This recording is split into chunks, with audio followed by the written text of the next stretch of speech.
안녕하세요. 항상 재미나고 감동적인 사연을 들으면서 세상에 참 많은 일이 있구나 싶으면서 항상 위로를 받고 있는 애청자예요. 그런 제가 저의 이야기를 한번 해볼까 합니다. 남편과 연애 결혼 후 평범한 날들을 지내고 있었어요. 엄청 다정하진 않지만 그래도 성실하다고 생각한 남편과 저에게 늘 좋은 말씀을 많이 해주시는 시부모님까지 다복한 가정을 꾸리고 살았죠. 남들은 시부모님과 어떻게 같이 사냐고 했지만 남편과 결혼하고 제 부모님이다라고 생각하니 못 모실 게 없더라고요. 가정적인 시아버지와 애교 많은 시어머니는 인고 부부였습니다. 하지만 항상 행복할 줄 알았던 이 평화는 아버님이 갑작스럽게 교통사고로 세상을 떠나시고 깨지고 말았어요. 워낙에 사이가 좋았던 시부모님이시기에 이 얘기를 듣는 순간 시어머니 걱정만 되더라고요. 아버님, 어쩜 좋아요? 어머님, 그래도 밥 몇 숟갈이라도 떠보세요. 이럴 때일수록 기운 차리셔야죠. 그래, 엄마. 밥 한 술 떠요. 네? 아빠 장례 치르고부터 지금까지 한 끼도 안 먹었잖아. 사람 그러다 쓰러지지. 얼른. 어머님, 말씀 좀 해보세요. 일단 식사라도 좀 챙기시고 기운을 내셔야죠. 어머니가 이러고 계시니까 마음이 안 좋아요. 시어머님은 아버님이 돌아가신 이후로 식음을 전폐하시다시피 하였고, 더 안타까운 건 그 이후로 말문을 닫았습니다. 애초에 의욕도 웃음도 잃어버리신 거죠. 워낙에 건강했던 아버님이셨기에 어머님의 충격은 그 어떤 누구보다 크셨던 거예요. 그런 어머님이 걱정되어 남편과 전 어머님을 모시고 병원에 갔으나 병원에선 청정병력 같은 소리를 듣게 되었어요. 선택적 함구증이에요. 본인이 아예 입을 닫아버리신 거죠. 우선 말하는 사람에 대한 부담감을 줄일 수 있도록 도와주시고, 집에서나 밖에서나 단계적으로 말하기 연습을 시도해 보는 것이 가장 적절한 치료입니다. 너무 강압적으로 말을 하게 하면 오히려 말이 더 늦어질 수 있거든요. 약물 치료도 해볼 수 있는데 약에 대한 부작용도 있어서 비약물 치료로 해보죠. 그럼 언젠간 말을 하실까요? 혹시 시간은 얼마나 걸리실까요? 이게 장기화되는 건 아닌지 싶어요. 그건 아무도 모릅니다. 한 달 만에 입을 여실 수도 있고 몇 년이 걸릴 수도 있고 본인 의지에 따라 다른 거죠. 일단 환자가 최대한 마음이 편해질 수 있도록 가족분들이 도와주셔야 합니다. 너무 강압적으로 말을 해보라고 하진 마세요.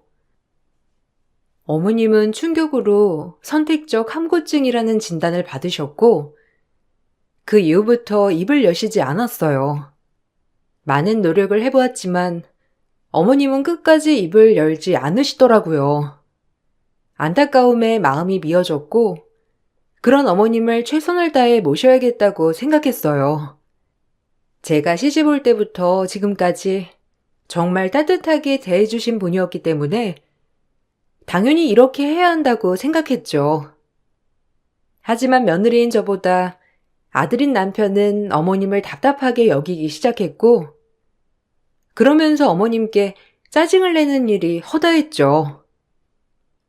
아, 답답해 진짜. 언제까지 말씀을 안 하신다는 거야? 눈동자에 초점도 없고 당신이 집에 있으면서 말 좀 시켜봤어? 의사가 그랬잖아. 억지로 하면 안 된다고. 천천히 어머님이 말씀하시고 싶을 때까지 기다려야지. 그냥 지금은 최대한 어머님 마음만 헤아려 드리고 싶어. 아버님, 어머님 얼마나 사이가 좋으셨어. 그러니 충격 받을만 하지. 당신도 알잖아. 그래도 산 사람은 살아야지. 지겹다 진짜. 모든 말에 대꾸를 안 하니? 안 답답하고 배겨? 중요하게 할 말도 있는데. 오히려 남편이 많이 답답해하였지만 그런 남편도 다독였어요. 그렇게 제가 어머님을 잘 모시면 어머님의 말문이 금방 터질 것 같다고 생각했던 거와는 달리 어머님의 말문은 쉽게 열릴 기미가 안 보였어요. 전 그런 어머님을 늘 모시고 다니며 단풍 구경에 꽃 구경에 평소에 어머님이 좋아하던 모든 것들을 해드리며 기분 전환을 많이 시켜주었답니다. 몇 년이 지나고 그제야 어머님은 미소를 조금씩 보이기 시작하였고 몇 년 동안 제 노력이 빛을 발하 작은 미소라도 볼 수 있게 되었죠. 어머님, 이제 웃으시네요. 거봐요. 이렇게 웃으니까 얼마나 좋아요. 어머님은 미소가 아름다우시니까 항상 이렇게 웃고 지내세요. 제가 언제나 웃게 해드릴게요. 오늘은 애비가 또 늦는다네요. 저랑 어머님 그리고 재영이 셋이서 매일 집에서 밥 먹는 것도 지겨운데 우리 셋이 외식이나 할까요? 어머님이 좋아하는 중식당에서 배달시켜 먹어요. 나 좋아. 아빠 또 늦어? 아빠랑 놀고 싶었는데 맨날 늦게 오고 미워. 난 짜장면 먹을 거야. 짜장면 시켜줘. 어머님의 완치와 어린 아들을 건사하며 하루하루를 보냈어요. 남편은 그즘 사업이 바빠져서 늘 늦었고 접대다 뭐다 외박하기 일쑤였죠. 하지만 가장이 바로서야 집안이 우뚝 선다는 생각을 했기 때문에 남편을 그저 응원하기 바빴습니다. 집에 있는 사람보다 밖에 나가 일을 하는 사람 오죽 힘들까 하며 오히려 안타까운 마음이 들어 응원하게 되더라고요. 자기 밥도 못 먹고 일하는 거 아니야? 내가 도시락이라도 싸서 이따 낮에 회사에 좀 들릴까? 맨날 밖에 밥만 먹잖아. 어디라고 네가 회사를 와? 안 돼. 그리고 밥은 내가 알아서 챙겨 먹으니까 재영이랑 어머님이나 잘 챙겨. 네 할 일이잖아. 당연하지. 그래도 말 좀 따뜻하게 해주라. 내 할 일이라니. 너무나 부엌대기 취급하는 거 아니야? 너무해. 맞잖아. 피곤하게 그런 걸로 따지지 좀 마라. 혹시 너 여윳돈 좀 있어? 뭐 장모님이 미리 주신 돈이나 그런 거. 내가 돈이 어딨어. 당신도 알잖아. 나 결혼하고 어머님 모시느라 일도 못했고 당신이 벌어다주는 돈으로만 생활한 거. 아유, 다른 여자들은 부업이다 뭐다 쌈짓돈도 잘만 만드는구먼. 하여간 능력 없는 걸 길게 풀어 말하느라 애쓴다. 남편이 사업하면 저가에서 지원을 빵빵하게 해준다는데 이거야 원. 뒷배 없는 놈은 어디 서러워서 살겠나? 참나. 돈이 급한 거야? 갑자기 그러니까 당황스럽네. 그래도 우리 친정 얘기까지 하면서 그러는 건 좀 아니지 않아? 그럼 네가 내 뒷바라지를 잘해주던가. 내가 이런 말 안 나오게 말이야. 하여튼 정말 마음에 드는 게 없다니까. 남편의 말이 참 거슬렸어요. 그렇지만 일하느라 예민한 남편을 건들면 싸움밖에 되지 않을 것 같아 참는 날들이 많았습니다. 제가 많이 참고 지내자 남편은 제가 만만했는지 걸핏하면 가난한 친정을 걸고 넘어지면서 본인에게 도움이 되지 않는다고 하였어요. 참다 못해 어느 날은 그 말을 듣고 눈물을 펑펑 흘리고 있는데 말씀을 하지 못하는 시어머님이 빗자루를 가지고 와서 남편을 매섭게 때리는 게 아니겠어요? 그 모습을 보니 어머님께 감동도 하면서 참 감사한 마음이 들었습니다. 엄마. 왜 그래? 갑자기 왜 때리는 거야? 아니, 내가 뭐 틀린 말 했어? 맞잖아. 이 사람 집 못 사는 거 사실이고, 사업하는 남편 뒷바라지 한번 못 해주니까 그냥 그렇다고 얘기한 건데, 엄마가 왜 흥분을 해서 날 때리는 거야? 엄마, 내 엄마 맞아? 어머님, 저 괜찮아요. 그만하세요, 어머님. 팔 아프세요. 네? 어머님 마음 정말 잘 알겠습니다. 감사해요. 넌 우리 엄마가 네 편 들어줘서 좋겠다. 참나, 어이가 없어서야 원. 엄마, 그만해. 아프다고. 그만 때리라고. 말씀은 하지 못하시지만 어머님은 그렇게 묵묵히 제 편이 되어주며 저에게 힘을 실어주셨어요. 그로 인해 어머님과 더 끈끈하고 마음을 나누며 같이 지낼 수 있었죠. 하지만 남편은 저희 집을 업신여기기 시작한 것은 물론 외도를 하기 시작했고 그로 인해 저에게 이혼까지 요구하였습니다. 뒤통수를 세게 맞은 것처럼 얼얼하였고 이렇게 믿을 사람 아무도 없구나를 깨달았어요. 시어머니도 이 사실을 알고 충격을 받으셨지만 말씀을 하지 못하셨기 때문에 그저 안타까움에 눈물을 흘리셨어요. 이혼하자고. 위자료 줄게. 애도 네가 키우게 해줄 거야. 그냥 나만 놔줘. 조용히 해. 좋은 게 좋은 거라고. 우리 윈윈 하자. 나 그 사람 만나서 진짜 행복하고 내 사업에 진짜 도움되는 여자야. 그냥 한 사람 인생 살린다고 생각하고 이혼해줘. 진짜 뻔뻔하다. 당신이 나한테 해준 게 뭐가 있다고 그렇게 이혼을 당당하게 요구해? 진짜 기가 막힌다. 내가 이 집에 시집와서 어머님, 아버님 어떻게 모셨고 당신 뒷바라지도 얼마나 있는데 어떻게 이혼을 요구해? 당신이 사람이야? 그러니까 위자료 준대잖아. 그냥 이혼만 해달라고. 애도 네가 키우라니까. 설마 이렇게까지 하는데 나랑 같이 살고 싶은 건 아니지? 너 하나만 나가주면 다 행복해질 수 있어. 그러니까 제발 조용히 끝내자. 애한테 상처 주고 싶지 않으니까. 남편은 끝까지 잘못했다는 말은 하지 않았고 이혼을 요구했어요. 전 버틸 때까지 버텼지만 더 이상 버틸 힘이 없더라고요.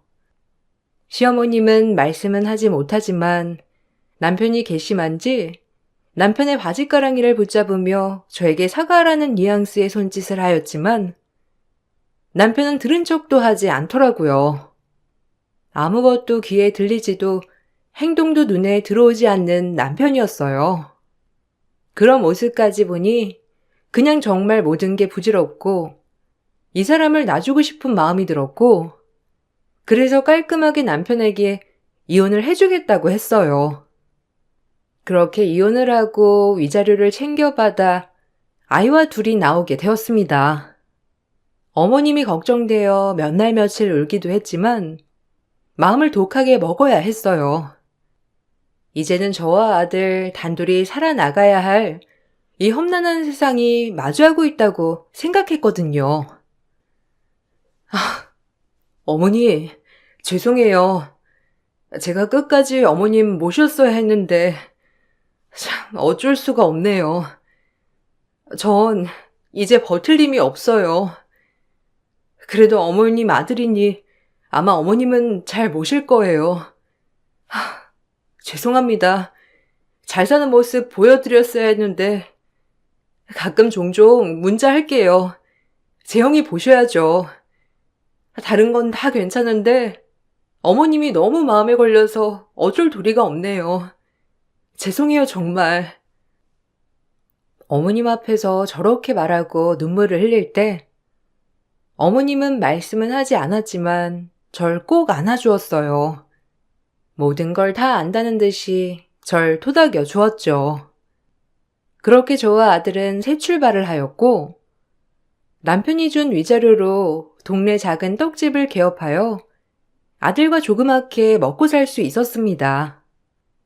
바보 같고 미련하지만 남편의 상간녀에게는 상간녀 소송을 걸지 않았어요. 그 이유는 어머님이 계시기 때문에 어머님을 잘 모셔달라는 마음에서 말이죠. 남편은 걱정 말라며 소송을 걸지 않아줘서 고맙다고 했고요. 죄를 물어도 시원찮지만 그래도 어머님 생각해서 이렇게 끝내는 거야. 그러니까 어머님 진짜 잘 모셔. 알겠지? 아, 그래. 알겠다니까. 너만 깔끔히 내 곁에서 떠나주면 진짜 엄마는 내가 알아서 잘 모실 거야. 그러니까 너나 잘 살아. 당신 진짜 모질다. 그래, 알겠어. 어머님 때문이라도 당신도 잘 살아. 그리고 어머님 정말 잘 모셔. 꼭이야. 그렇게 1년쯤 지났을까? 정신없이 일하며 살다 보니 다른 것에 여유를 둘 게 없더라고요. 그저 일하고 애 건사하며 살았거든요.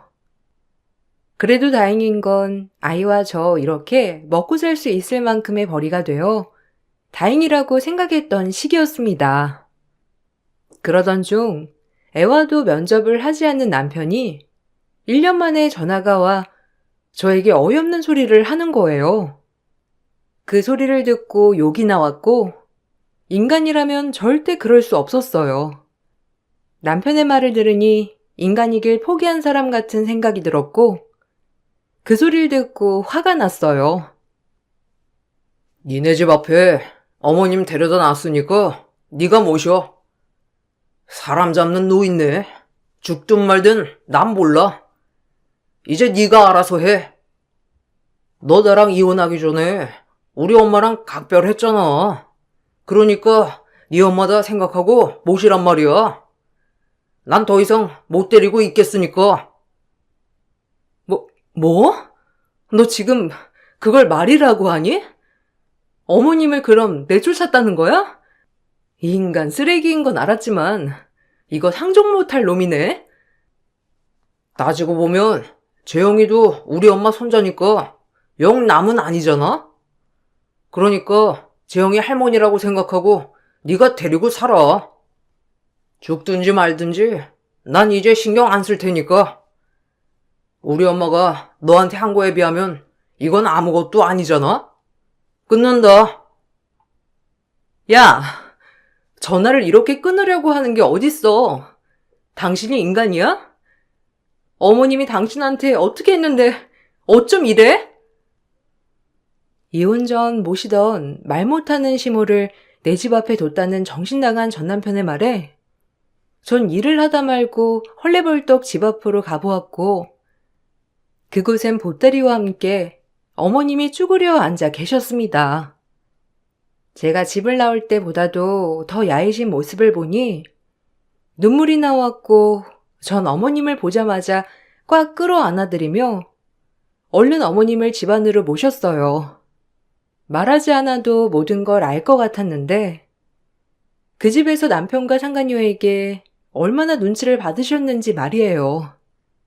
어떻게든 내가 챙겼어야 했는데 그러지 못해 죄송스러웠어요. 어머님, 죄송해요.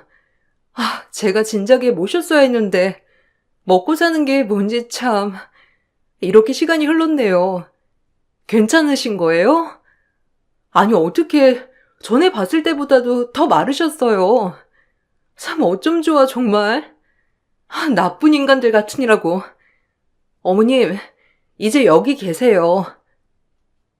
어머님 잘 모시라고 상간녀한테 상간녀 소송도 안 걸었는데 어쩜 인간의 탈을 쓰고 이런데요? 기가 막혀서. 이제 어디 가지 마세요. 어머님이 가시려고 해도 제가 못 보내요. 진작 연락을 하시지. 문자 하실 수 있잖아요. 이게 뭐예요? 제가 어머님을 안고 오열을 하자 어머님도 눈물을 흘리며 제 등을 토닥토닥 어루만져 주셨어요. 그리고 놀라운 일이 일어났습니다. 아버님이 돌아가신 뒤 말문이 닫힌 어머님께서 저를 꼭 안아주시며 말씀을 하시는 거예요. 정말 놀라웠어요. 오랜만에 듣는 어머님의 음성에 놀란 것도 잠시 눈물이 먼저 터져 나왔고 얼마나 듣고 싶었던 음성인지 참 그리웠어요. 어미야, 괜찮아. 그만 울어라. 나 이렇게 멀쩡한데 왜 이렇게 울어? 내가 미안하지, 너한테는. 여기가 어디라고. 에휴. 어머, 어머님, 말문 트이신 거예요? 아, 언제부터요? 재영 아빠도 알아요? 아님, 원래 터져 있었는데 이렇게 된 거예요? 아니, 그놈은 몰라. 내 그놈 다신 상종 안 한다. 그동안 아주 많은 일이 있었어. 정말 내 아들이지만 아휴, 가만둘 수 없어. 내가 이 잡것들을 요절을 낼 거야. 너한테 했던 짓까지 다 보상해 줄 거니 어미 너는 나만 믿어라. 어머님, 당장 병원부터 가요. 아, 웬일이야 정말. 그 무엇보다도 지금 엄청난 일이 일어난 거잖아요. 어머님이 말씀을 하시다니. 아니야. 병원은 나중에 가마. 지금 그것보다 할 일이 있어. 네가 도와줘야 한다. 나도 마음을 독하게 먹었거든. 그것들 가만 안 둬. 어머님이 말씀하신 건 놀라웠습니다.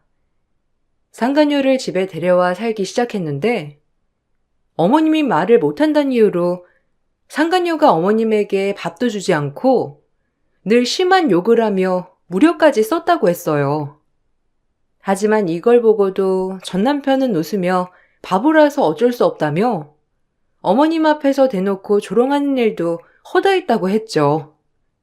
어머님이 마음먹고 집을 나오려고 했으나 그땐 말문이 터지지 않아 혼자선 아무것도 할 수 없었다고 했습니다. 그럴 때마다 제가 간절히 생각나 연락을 하고 싶어도 차마 본인 아들이 저한테 한 짓 때문에 미안해서 연락을 할 수 없었다고 했죠. 지속된 무력과 괴롭힘에 어머님은 상간녀에게 이성을 잃고 덤볐다고 했어요. 아이, 진짜? 엄마 미쳤어? 아니, 말 못하는 엄마 이렇게 데리고 살아주는 것만으로도 고맙게 생각해야지. 어디서 손을 대? 아, 미쳐 내가 진짜. 바보 천치인 줄 알았는데 아주 힘은 장사네 진짜. 오빠, 나 이 아줌마랑 다시 못 살아. 자기가 누구 덕에 지금 밥을 얻어먹는데? 감히 나한테 손을 대? 말도 못하는 벙어리 주제에. 기가 막혀. 당장 내쫓아, 당장! 엄마가 자초한 일이야. 노인네가 힘만 세가지고 말도 못하는데 지금 몇 년째 죽지도 않고 이렇게 고생시키지 아주. 내가 그나마 엄마라고 데리고 있어준 건데 엄마가 자초한 일 이제 난 책임 안 져. 당장 짐 챙겨. 이제 이 집에 발 못 붙일 테니까. 그 모습을 본 전 남편은 어머님과 살 수 없다며 상간녀 편을 들면서 어머님을 내쫓았던 거예요. 정말 부모한테 어떻게 이럴 수 있는지 어머님한테 듣고도 믿기지가 않았어요. 어머님은 신기하게도 상간녀에게 덤비면서 갑자기 말문이 터졌다고 했고, 말문이 터졌다는 것은 저 외에는 아무도 모른다고 하더라고요. 그러면서 그것들을 가만두지 않을 거라며 벼르고 벼렀습니다. 8년 만에 말문이 트인 시어머니 덕에 전 순간 일생일대의 반전이 터졌어요. 그리고 전 남편을 향해 복수가 시작되었죠. 정말 괜찮으시겠어요? 그래도 어머님 하나뿐인 자식인데 전 괜찮지만 어머님 잘 생각해 보셔요. 전 어머님 편이지만요. 걘 이제 내 아들이 아니야. 그리고 그 나쁜 것한테 빠져서는 똑같은 인간이 되어가고 있는 놈이지. 지가 누구 덕에 이렇게 호사하며 살고 있는데 그걸 모른다면 인간이 아니지. 얘따, 여기 땅 문서야. 애비는 당연히 지 앞으로 되어 있는 줄 알아. 지금 회사 자금 사정이 매우 안 좋은가 보더라. 마침 이 땅값이 지금 엄청 치솟았거든. 이걸 팔려고 하는데 아마 모를 거야. 아버님이 돌아가시기 전에 무슨 바람이 불었는지 온전히 이 땅을 내 이름으로 해주었고 귀퉁이에 있는 조그만 노는 재영애비 이름으로 해놓았지. 그땐 내 이름으로 해놓지 말라고 했었는데 네 시아버지가 뭔가 성견지명이 있으셨던 거야. 그러게요. 어떻게 그 땅을 그렇게 배분해놓고 하필 재용아빠 이름으로 되어 있는 게 하나도 오르지 않고 정말 그대로 있는 것도 웃기네요. 아니 그리고 평수 자체도 작고요. 아버님이 정말 성견지명이 있으셨던 걸까요? 살아생전 그렇게 금실이 좋으시더니 아버님이 떠나시고 어머님 편하게 지내시라고 이렇게 해놓으셨나 봐요. 눈물이 나네요 정말. 그러게나 말이다. 네 시아버님이 혹시라도 자식 눈치 보고 살까봐 이렇게 해놓은 거야. 미운 양반. 왜 먼저 가서는. 시어머니의 계획은 남편이 땅을 팔려고 할 때 명의자를 보고 분명 어머님을 다시 찾아올 거라고 했고, 어머님은 그런 남편에게 1원 한 푼 줄 수 없다고 한다고 했어요. 그리고 그 모든 것을 제 아들에게 양도를 해준다고 하였습니다. 손자니까요. 그리고 실질적으론 저에게 관리를 하라고 하였고, 이것이 돈에 눈이 멀고 본인밖에 모르는 아들에게 하는 최고의 복수라고 하더라고요. 시어머니의 말이 끝나기가 무섭게 남편은 며칠 뒤 저희 집에 찾아왔습니다. 아주 불쌍한 표정을 하고 말이죠. 엄마, 미안해요. 그땐 내가 심했죠? 나도 모르게. 엄마가 원하면 그 여자랑 헤어질게. 나도 엄마한테 함부로 하는 여자랑 못 살아. 당신한테도 미안해. 집안에 작은 에피소드가 하나 있었거든. 엄마, 얼른 이제 우리 집으로 가요. 일 없다. 내가 왜 널 따라가니? 또 고려장 당하자고? 천하의 몹쓸 놈 같으니라고. 넌 이제 내 아들 아니야. 없는 셈 치마. 아니, 엄마, 말문이 트인 거야? 아니, 그럼 진작 전화를 하지. 엄마 안 그래도 엄마한테 상의할 게 있었거든. 왜? 땅 팔아달라고? 그래서 네 사업자금에 보태달라고 그 말하러 여기까지 온 거 아니니? 아휴, 누가 모를까봐? 아니요, 엄마. 그걸 어떻게... 그래 뭐. 아신다니까 아들 한 번만 도와줘요. 지금 안 도와주면 아들 망해. 투자자들이 난리야. 꼭 이거 돌려 막아야 해. 그 아버지 땅 있죠? 엄마 이름으로 되어 있더라. 얼른 팔아서 아들 목숨 좀 살려줘요, 제발. 어쩌니? 그 땅 이미 진작 재영이 이름으로 해놨다. 이제 어미 권한이지 내 권한 아니야. 그리고 넌 내 아들 아니니까 다신 찾아오지 마. 돈 때문에 왔겠지. 괘씸한 놈 같으니라고. 죽든 말든 상관 안 한다고 할 땐 언제고 이제 와서 참나. 왜 그걸 재영이 이름으로 해줘요? 어이없어. 엄마 아들이 나지 재영이에요? 당신 빨리 그거 팔아서 현금화 시켜. 나 지금 급하다고. 안 그러면 나 큰일 나. 투자자들이 사기죄로 고소한다고 했다고. 빨리 당장 팔아줘. 그건 내가 할 바 아니지. 당신이 콩만 먹든 말든. 그리고 당신 같은 사람은 정신 좀 차려봐야 돼. 여자한테 빠져서는 자식이고 부모고 다 내팽개칠 땐 언제고? 이젠 돈이 궁하니까 찾아와서 엄마? 아들? 꼴 좋다 아주. 우스워 죽겠어. 남편의 애원에도 전 땅을 팔지 않았어요. 남편은 하루가 멀다 하고 저와 어머님을 설득했지만 설득에 쉽게 당하지 않는 저희였습니다. 엎친 데 덮친 격으로 남편의 상간녀 또한 눈치를 챘는지 남편에게 이별을 통보했다고 하는데 얕은 사랑이었고 우스운 사랑이더라고요. 그리고 어떻게 저렇게 못된 인간들끼리 만나게 되었는지 참 그것조차도 전 기가 막히더라고요. 우리 그만 헤어져. 돈 꽤나 있는 사람인 줄 알았는데 이게 뭐야? 당신 엄마도 그 땅 다 손자 이름으로 해놨다며. 당신 친권 양육권 포기한 마당에 그 땅을 돌려받을 수나 있겠어? 난 사랑 없이는 살아도 돈 없으면 못 살아. 알잖아, 내 씀씀이.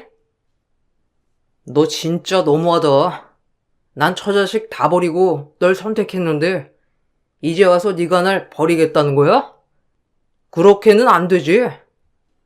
내가 너 때문에 우리 엄마까지 내쫓았는데 사실 그 일만 아니었어도 우리가 지금 그 땅 팔 수 있었다고. 알아? 그날 네가 좀만 참았어도 그 땅이 우리 땅 되는 건데 너 때문에 내가 엄마 내쫓고 이 모양 이 꼴 난 거 아니야? 너도 책임 있어. 넌 나 못 떠나. 안 되긴 뭐가 안 돼. 어차피 우리 혼인신고도 안 돼 있는 남남이잖아. 내가 싫으면 이 집 나가는 거지. 그리고 난 당신한테 처자식 버리고 나한테 오라고 한 적 없어. 당신이 알아서 버리고 온 거지. 그러게 조강지철을 왜 버려? 당신도 똑같이 당하는 거지. 남편은 상간녀가 헤어지자고 하자 상간녀를 상대로 노인을 괴롭히고 무력을 가한 죄로 고소하였습니다. 본인의 엄마에게 한 짓을 방치하고 있다가 헤어지자고 하니 앙심을 품고 고소를 한 것이죠. 상간녀는 마지막에 본인도 시어머니에게 맞았다며 정당방위를 주장하였지만 오히려 시어머님이 맞대응이 정당방위로 인정되었어요. 아주 막장 드라마 그 자체였죠. 그리고 시어머니는 끝까지 남편을 도와주지 않았고 결국 남편은 투자자들에게 고소를 당해 구속이 되었어요. 사업을 벌려서 투자자들에게 투자만 받아놓고 정작 진전이 되지 않아 고소를 당한 거예요. 그 돈은 이미 사업하는 데 들어갔지만 적자나 다름없어 돈을 돌려주지도 못하는 상황이었답니다.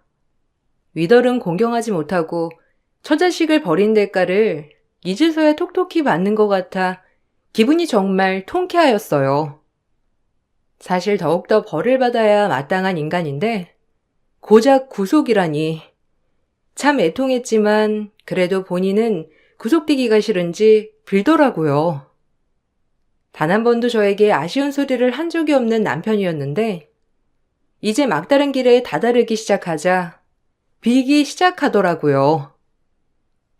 꼭 이래야겠냐? 내가 그래도 재영이 아빤데 콩만 먹을 수 있으니까 속이 다 시원하니? 그 돈만 해줬으면 내가 사기꾼으로 콩밥을 먹겠어? 너 진짜 독하다. 그래도 한때는 살 부비고 살았던 사이인데 진짜 이럴 수가 있냐? 다시 한 번만 생각해줘. 네가 어떻게 이래? 엄마는 네 말 들을 거야. 그러니까 나 좀만 도와달라고 네가 설득 좀 해봐라. 당신이 더 독하지. 당신은 핏줄까지도 버리는 사람이잖아. 그게 어머님이건 자식이건 본인 앞길에 도움 하나 안 되면 바로 내팽개 쳐버리는 당신. 그러니 벌을 받는 거지. 그래도 다행이야. 어머님이 당신이랑 생각하는 게 정말 달라서 말이지. 나랑 재영이한테 상처 준 것, 그리고 어머님한테 상처 준 거, 다 그 깜빵 안에서 회개하고 사죄하고 새 사람 되길 바랄게. 이제 이로써 부모 자식과 여는 여기서 마지막이야. 나 죽어도 장례식에 오지 말아라. 너 같은 아들 둔 적 없으니까. 여자한테 빠진 것도 모자라서 지혜미고 처자식이고 다 버리는 무책임한 것. 저걸 낳고 미역국을 먹었다니 아주 원통하다 원통해. 감방 들어가서도 편지 쓰지 마라. 너랑 그냥 인연은 여기까지니까 다신 볼 일 없을 거다. 아, 엄마. 진짜 엄마가 어떻게 자식을 버려요? 그게 엄마예요? 아빠가 알면 진짜 기함할 일이지. 엄마까지 왜 이래? 그땐 내가 진짜 앞뒤 분간 못했을 때라니까. 나 이제 정신 차렸어. 정말이야. 제발 엄마가 한 번만 나 봐주면 안 될까? 내가 진짜 여자에 눈이 돌았었나 봐. 엄마 미안해. 제발 내가 이렇게 사정할게요. 엄마한테 자식이 나밖에 더 있냐고. 입 다물어 이거사. 애미 고려장 할 땐 언제고 이제 와서 내가 널 버린다고? 난 이미 너한테 버림받았잖니? 그때후로 우리 인연은 끝난 거야. 알겠어? 깜빵에서 나와도 찾지 마. 네 인생 알아서 개척하고 죽이 되든 밥이 되든 살으란 말이야. 이제 진짜 당신이랑 엄마가 하라는 대로 하고 살게요. 그러니까 제발 한 번만 도와줘요. 네? 내가 미쳤지 진짜. 그렇게 남편은 징역으로서 벌을 받았어요. 상간녀 또한 남편이 고소하여 무력을 쓴 죄가 인정되어 벌금형을 받았답니다. 여담으로 어머님께서 상간녀가 괴롭힐 때마다 모든 것을 녹음해 놓았었거든요. 그것이 증거로 채택되어 벌금형과 함께 어머님께 위자료까지 주어야 했죠. 그리고 전 그 상간녀가 괘씸하여 지난번에 못한 상간녀 소송을 걸었습니다. 다행히도 상간 사실을 알게 된 때로부터 3년 내에 소송이 가능했기 때문이에요. 그리고 상간 사실 자체가 있었던 때로부터 10년 내에도 소송을 제기할 수 있다고 변호사가 적극 상담을 해주었기에 가능했던 일이었죠. 상간녀는 갑작스런 상간소송으로 멘털이 털렸는지 모든 의욕을 다 잃어보였어요. 그리고 6개월간의 법정 싸움 끝에 상간녀에게도 위자료를 받을 수 있었답니다. 전 남편과 상간녀 그리 대단한 사랑을 한다고 부모고 자식이고 아내를 다 버렸을까 하는 마음이 들다가도 애초에 아이 아빠 자질이 없던 사람이라 생각하니 제 마음에 남아있는 미련 또한 없어지게 되더라고요. 그 후로 전 묵은지증이 내려간 듯 잘 지내고 있어요. 고맙다, 아가. 너 덕분에 그래도 이렇게 살 수 있게 됐어. 내가 너 아니었음 지금쯤 어떻게 됐을까 생각만 하면. 에이, 아니에요. 어머님은 제 친정엄마나 다름없잖아요. 얼마나 저한테 잘해주시고 저 예뻐해 주셨어요. 우리 그런 거 생각하지 말고 그냥 지금처럼 재영이랑 저 어머님 이렇게 세 식구 잘 살아봐요. 제가 더 잘할 테니까 지켜봐 주시고요. 여기서 더 잘하면 어떡해. 지금도 이렇게 충분한데. 정말 고맙다, 아가야. 남편 죽고 너라도 의지할 수 있어서 얼마나 기쁜지 몰라. 우리 앞으로도 잘 살아보자. 힘든 일 있으면 친정엄마다 생각하고 기대고 의지해. 알겠지? 고맙다. 오히려 어머님이 제 옆에 와주셔서 얼마나 기쁜지 몰라요. 제 옆에 오래오래 살아계셔 주세요. 제가 정말 잘할게요. 시어머니와 전 특별한 고부 사이로 지냈답니다. 친정엄마와 딸처럼 말이에요. 모든 재산을 제 아들 앞으로 돌려놓고 어머님은 그렇게 평생을 제 옆에서 사시다 돌아가셨어요. 오히려 돌아가시는 날 얼마나 편해 보이시던지 그렇게 사랑하던 아버님께 가는 길이라서 그런지 어머님은 그 어떤 얼굴보다도 제일 편안해 보이셨답니다. 벌써 어머님이 돌아가신 지도 7년이란 세월이 흘렀어요. 아들이 어머님 장례식 때 상주가 되어 마지막 가는 길을 배웅해 드렸는데 이게 어머님이 원하던 거여서 기뻤습니다. 그리고 어머님 덕분에 저와 제 아들은 금전적으로 여유 있게 살고 있습니다. 그래도 옆에 친정엄마 같은 어머님이 계시지 않아 마음이 허하다가도 슬프기도 해요. 그래도 이렇게 열심히 살아가는 걸 지켜봐 주시겠죠. 제 인생에서 남편은 진작에 잃었지만 또 다른 엄마를 얻은 것 같아 그래도 헛되지 않은 인생 같아요. 정말 믿고 싫은 전 남편이지만 어머님을 만나게 해주어서 어떻게 보면 고마운 마음이 들 때도 있어요. 이 글을 쓰는 내내 어머님이 너무 많이 보고 싶고 생각이 나네요. 내일은 아들과 함께 어머님 아버님 계시는 납골당에 가봐야 할 것 같습니다. 제 이야기를 들어주셔서 감사드리고 좋은 하루 보내세요. 그럼 이만 마칠게요. 안녕하세요. 저는 순창에 살고 있는 40대 중반 여자입니다. 살다 보니 별일을 다 겪게 돼서 사연을 신청하게 되었습니다. 저희 부부는 양가 부모님께서 같이 농사일을 하셔서 꽤 오랜 기간 서로를 봐왔었고 그렇게 저희는 눈이 맞아 결혼까지 이어졌어요. 함께한 시간이 15년 정도 되었지만 언제나 변함없이 한결같은 모습을 보여준 남편은 안정적인 가정생활을 유지하게 만들어줬었고 큰 사건, 사고 없이 무난하게 살아왔었습니다. 그런데 단 한 번도 실망을 안겨주지 않았던 남편이 갑자기 무슨 바람이 불었는지 어느 날부터인가 눈에 거슬리는 행동을 하기 시작했어요. 사람이 안 하던 짓을 하면 문제가 생긴다더니 저희 집에 얼마 뒤 엄청난 폭풍이 휘몰아쳤어요. 옆집에 남편의 친구와는 어렸을 적부터 한 동네에서 살았던 터라 상당히 친한 사이였어요. 그래서 저도 자주 얼굴을 봐왔었는데 언제부터 둘이서 부쩍 함께 붙어 다니더니 항상 저녁 늦게 집으로 들어왔어요. 뭐 하다 왔냐고 물어보면 그냥 술 한잔하고 왔다며 대충 둘러댔지만 제 코를 찌르듯 자극하는 향수 냄새는 심기를 불편하게 만들었고 그런 일들이 반복이 되자 더는 두고 볼 수가 없어 결국 한마디 하게 됐어요. 당신 요즘 너무 심하다고 생각하지 않아? 옆집 김씨 아저씨랑 자주 붙어 다니는데 좀 적당히 하면 안 돼? 어느 정도껏 해야지. 도대체 며칠 내내 술만 퍼마시고 있잖아. 그리고 왜 몸에서 향수 냄새가 진동을 해? 당신 쓸데없는 짓 하고 다니는 거 아니지? 여기 동네 사람들 한 달이 건너면 전부 다 알고 지내는 사이인 거 몰라? 괜히 얼굴 팔려서 안 좋은 인상 남기지 말고 처신 잘해.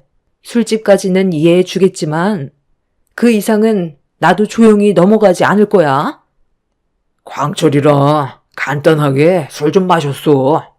술집에서 우리들만 마시는 것도 아니고 손님들도 많이 오는 술집이다 보니까 몸에 냄새가 좀 배 수도 있는 거지. 새삼스럽게 왜 안 하던 짓을 해? 15년을 봐와놓고도 나를 몰라? 내가 바람 피울 정도로 간이 큰 사람인 줄 알아? 하도 강철이가 외롭다고 하니까 말동무 좀 해준 것뿐이야. 걔는 아직까지 혼자 살고 있잖아. 촌동네에서 여자 만나는 건 모래에서 바늘 잡기보다 어려운 거 알잖아. 그래서 요즘 국제 결혼을 해야 할지 고민이 많은 것 같더라고. 그래도 나랑 한평생 같이 살아왔던 친구놈 장가는 보내야 할 거 아니야. 고민 상담하는 게 어디 쉬운 줄 알아? 아이 이상한 생각하지 말고 집안일에나 신경 좀 써. 요즘 승호가 사춘기인지 나랑은 말도 안 하려 하는데 이유도 모르겠고 답답한데 속마음 좀 꺼내봐. 집안 분위기가 요즘 말이 아니잖아. 나 참, 갑자기 왜 말을 돌려? 당신이 행동을 똑바로 해야 될 거 아니야. 한창 예민할 때라 일부러 접근해서 기분 안 좋게 만드는 것보단 지켜보는 게 지금은 좋을 때야. 당신이 밖에서만 돌고 있으니까 가정이 소홀해진 걸 왜 스무 탓을 하는 건데? 아무리 김씨 아저씨 결혼 문제 때문에 만난다 해도 적당히 해야지. 당신이야말로 집안 꼴 좀 봐봐. 농사일 끝나자마자 김씨 아저씨 만나서 술 한잔 하고 온다고 급하게 뛰쳐나간 뒤 늦은 시간에 들어오는데 소통이 되겠어? 남편은 대충 둘러대곤 방으로 들어가 버렸어요. 어느 날부터인가 갑자기 남편의 태도에 변화가 찾아왔고 그런 낯선 행동들에 저 또한 적응이 되지 않았어요. 몇 번이나 충고를 했지만 남편은 옆집 친구를 지속적으로 계속해서 만나고 있었습니다. 결국 폭발을 하게 된 저는 작정을 하고 남편의 친구분을 만나 불만을 털어놨어요. 저기, 김씨 아저씨, 잠깐 이리 좀 나와보세요. 요즘 정말 너무한 거 아니에요? 저도 결혼 문제 때문에 웬만하면 이해하려고 정말 많이 노력했는데 아무리 친하다고 해도 그이는 가정을 이룬 사람이잖아요. 그럼 어느 정도껏 해주셔야지. 매일같이 술자리를 가지는 건 문제가 있는 거 아니에요? 오늘도 약속을 잡았다면서요? 아유, 재수씨. 그런데 뭔가 좀 오해가 있으신 것 같아요. 술을 먼저 권한 건 제가 아니라 영숙 그놈인데요. 저도 눈치가 있는데 매번 술 먹자고 부르는 생각 없는 놈이겠어요? 그리고 방금 결혼 문제라고 했는데 무슨 말을 하는 건지 전혀 모르겠네요. 제가 언제 결혼한다고 했었나요?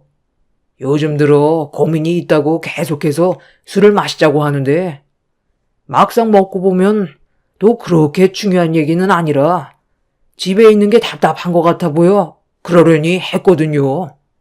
이 동네에서 제일 친한 친구이기도 하고 속 터놓고 말을 할 수 있는 사람이 저뿐이라 거절할 수도 없어서 술 먹자고 할 때는 어쩔 수가 없는 노릇이죠. 아, 그래서 요즘 제 속이 말이 아닙니다. 하루가 멀다 하고 계속 술을 마시다 보니 약까지 먹고 있는 중이에요. 재수씨가 적당히 좀 하라고 한 소리 해주세요. 저도 몇 번이나 말을 했었는데 그게 쉽지 않더라고요. 전혀 예상하지 못한 말을 듣게 된 저는 아무 말도 하지 못했어요. 분명 남편은 저에게 친구분 결혼 문제 때문에 만난다고 했었는데 다른 대답을 듣게 되었었죠. 이런 사실을 전혀 모르고 있던 남편은 제가 친구분 집 앞에 있는데도 아무렇지도 않게 술을 먹으러 가자며 또다시 부르는데 그 모습에 너무 화가 났던 저는 남편을 끌고 집으로 들어왔어요. 어떤 대화를 주고받았었는지 전혀 알지 못한 상태였던 남편은 당황한 얼굴로 뭐 하는 거냐며 되려 저한테 화를 냈어요. 지금 뭐 하자는 거야? 친구가 보는 앞에서 나를 끌고 집으로 들어오면 내 입장이 뭐가 돼? 당신 요즘 정말 나한테 왜 그래? 아까도 얘기했잖아. 오늘은 일찍 들어온다고. 그럼 그렇게 알면 되지. 갑자기 끌고 들어온 이유가 뭐야? 하루 종일 힘들게 농사일하고 남은 시간 친구 결혼 문제도 있고 오늘 하루 일도 잘 안 돼서 스트레스 좀 풀려고 하는데 지금 내 시간을 뺏는 건 너무한 거 아니야? 쓸데없는 말이면 나중에 다시 하던가. 내가 지금 당신을 집으로 끌고 온 이유가 쓸데없는 얘기를 하려고 데리고 온 것 같아? 방금 김씨 아저씨한테 무슨 말을 들었는지 알아? 지금부터 물어보는 질문에 솔직하게 얘기해. 술 먹고 어디 갔다 오는 거야? 나한테 거짓말까지 하면서 새벽 시간까지 어디서 뭘 하다 오는 건데. 김 씨 아저씨는 결혼 문제에 대해 상담한 적이 단 한 번도 없다던데? 그리고 2시간 정도 술을 마시는 동안 다른 중요한 말을 하는 것도 아니라던데? 항상 술을 먼저 먹자고 당신이 그랬다면서. 왜 나한테는 김 씨 아저씨가 당신한테 결혼 문제로 상담을 했다고 거짓말을 한 거야?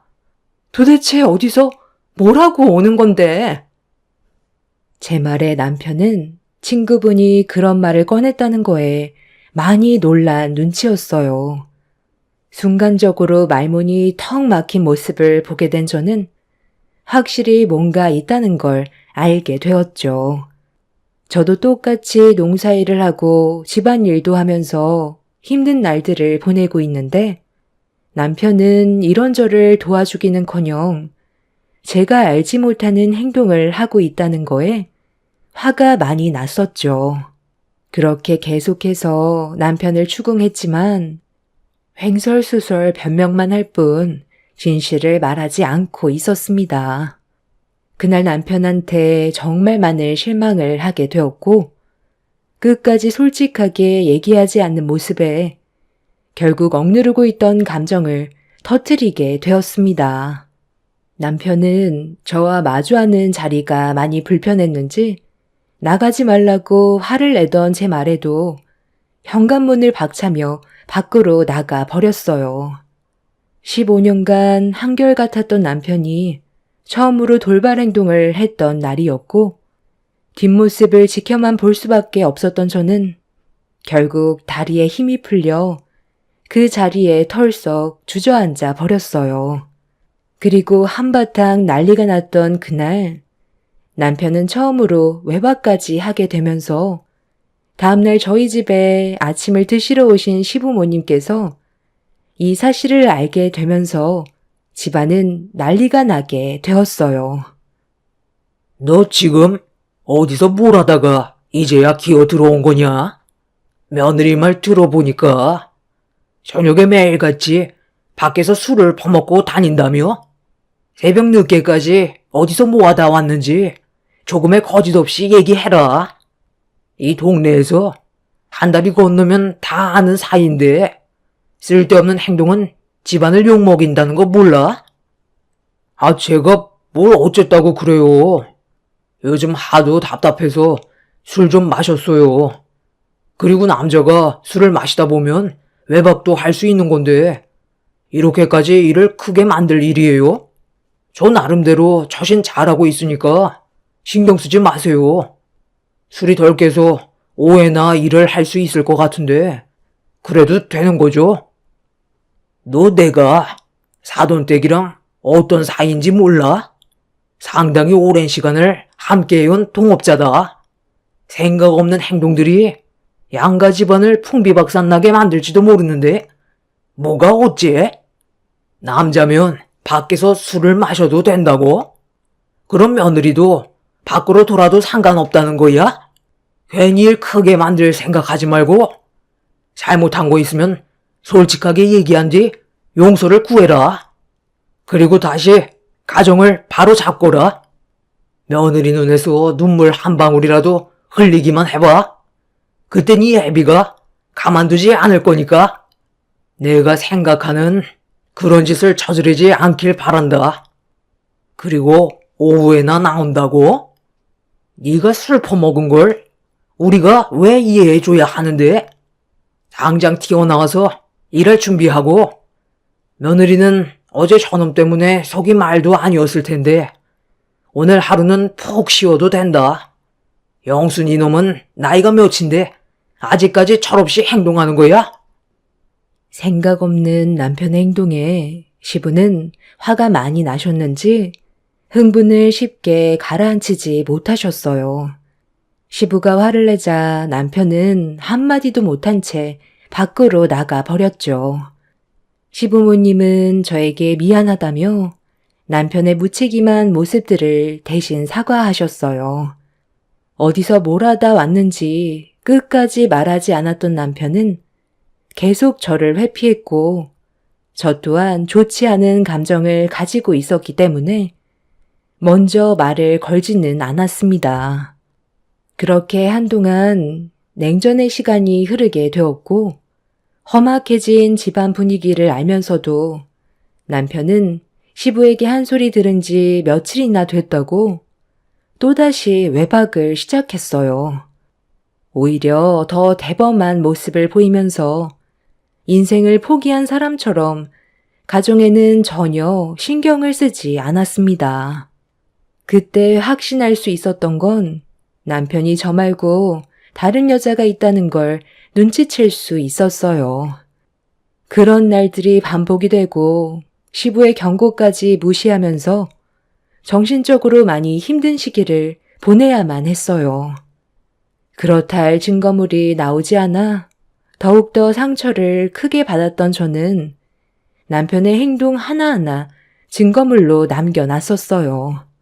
하루 일과가 끝이 나면 바람처럼 사라지는 남편이 저 말고 다른 여자를 품에 끼고 있는 걸 두 눈으로 꼭 목격하고 싶었습니다.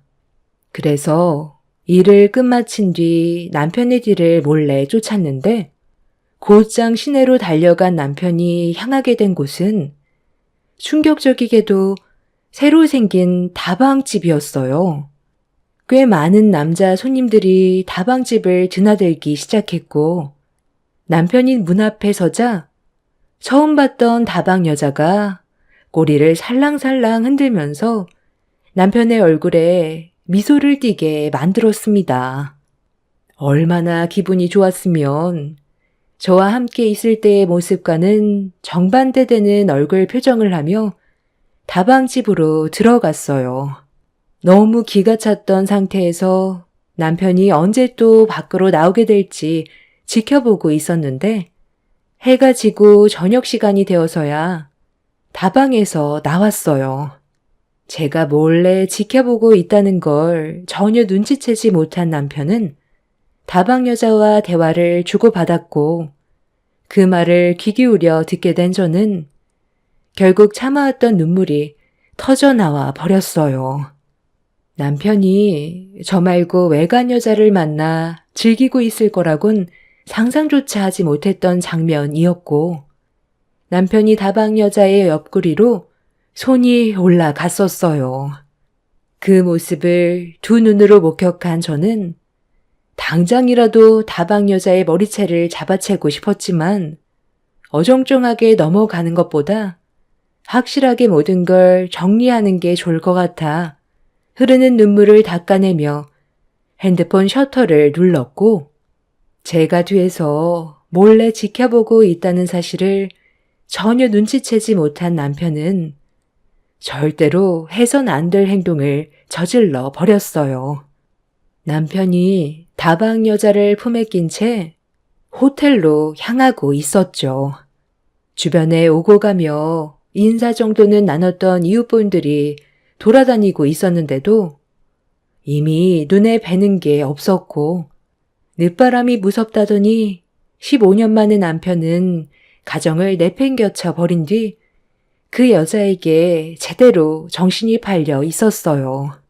새로 생긴 다방에는 더 많은 여자들이 서서 눈웃음을 치고 있었습니다. 촌동네에 뭐 얻을 게 있다고 가게를 차렸는지 이해할 수 없었고 젊은 여자의 푹 빠져버린 모습에 화가 머리끝까지 올라온 저는 곧장 뒤쫓아가 두 사람을 가만두지 않으려 했는데 다방에서 저와 나이가 비슷해 보이는 여자가 갑자기 저를 부르며 손짓을 했어요. 할 말이 있다면서 계속 손짓을 하길래 저 또한 이미 분노가 하늘을 찔렀던 터라 그 사람에게 따지려고 성큼성큼 걸어가 남의 동네에서 뭐 하는 짓이냐고 소리를 질렀습니다. 그 여자는 저를 보며 침착하게 조용한 곳에서 대화 좀 하자면서 건물 뒤편으로 데리고 가더니 몸을 돌린 여자는 좀 전과는 전혀 다른 차가운 얼굴로 갑자기 저에게 손을 올리려는 신용을 했어요. 내가 여기 마담인데 어디서 지금 장사를 말아먹으려는 거야? 우리 다방에서 제일 아끼는 해주한테 무슨 짓을 하려고 했어? 그쪽 서방이 우리 해주한테 홀려서 헤어나오지 못하는 건데 왜 우리한테 피해를 주려고 하는 건데? 괜히 시끄럽게 하지 말고 집에 들어오면 그때 부부싸움을 하던지 이혼을 하세요. 아시겠어요? 남의 동네에서 장사를 하려면 조용히 지내면 되는 건데 도대체 지금 얼마나 많은 남자들을 들쑤시는 거야? 그쪽이 심각성을 잘 모르는 것 같은데 정상적인 영업이 아닌 건 확실하니까 당장 고소당하고 장사 접고 싶어? 여기가 어디라고 새파랗게 젊은 여자들 데리고 와서 시골 남자들을 홀리고 있어?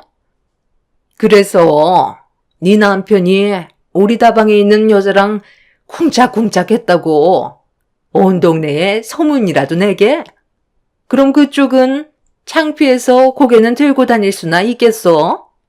자기 남편 하나 제대로 간수 못해서 이 지경까지 만들었으면서 뭐가 잘못됐는지부터 파악을 해야 되는 게 맞는다고 보는데 얼마나 여자 구실을 못했으면 그쪽 서방이 밖으로만 돌고 있을까?